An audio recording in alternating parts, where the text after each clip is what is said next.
সব এক্সিট পোলকে ভুল প্রমাণ করে এই মুহূর্তে হাড্ডাহাড্ডি লড়াই হচ্ছে দেশের রাজনীতিতে। 400 পারের ডাক দিলেও 300 গণ্ডি পেরোতে হিমশিম খাচ্ছে এনডিএ জোট। অন্যদিকে জোট টক্কর দিচ্ছে ইন্ডিয়া জোট। তবে এই মুহূর্তে বাংলার পরিস্থিতি সম্পূর্ণ উল্টো।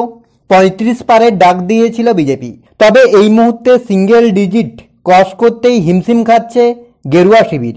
যদিও পরিস্থিতি কি হবে তা কেবলমাত্র সময়ের অপেক্ষা। অন্যদিকে প্রায় 1 লক্ষেরও বেশি ভোটে এগিয়ে রয়েছেন তৃণমূলের second in command Abhishek Bandyopadhyay. কোচবিহারে বিজেপি প্রার্থী পিছিয়ে রয়েছেন, তৃণমূল প্রার্থী জগদীপ বসু এগিয়ে রয়েছেন 5113 ভোটে।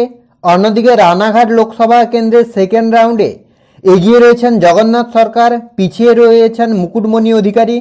অন্যদিকে বর্ধমান দুর্গাপুর আসনে এগিয়ে রয়েছে তৃণমূল প্রার্থী কীর্তি আজাদ, প্রায় 9129 ভোটে এগিয়ে রয়েছেন।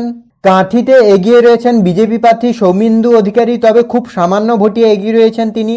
অন্যদিকে আসানসোলে এগিয়ে রয়েছে বিজেপি, প্রায় 7613 ভোটে এগিয়ে রয়েছেন তিনি।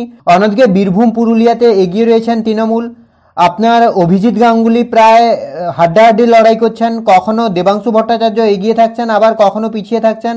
এই মুহূর্তে কিন্তু আপনার দেবাংশু ভট্টাচার্য সামান্য ভোটে এগিয়ে রয়েছেন। যাদবপুর আসনে কিন্তু এগিয়ে রয়েছেন সায়নী ঘোষ, প্রায় আপনার 22,000 ভোটে এগিয়ে রয়েছেন তিনি। 15,000 ভোটে দ্বিতীয় স্থানে রয়েছেন সুজন ভট্টাচার্য।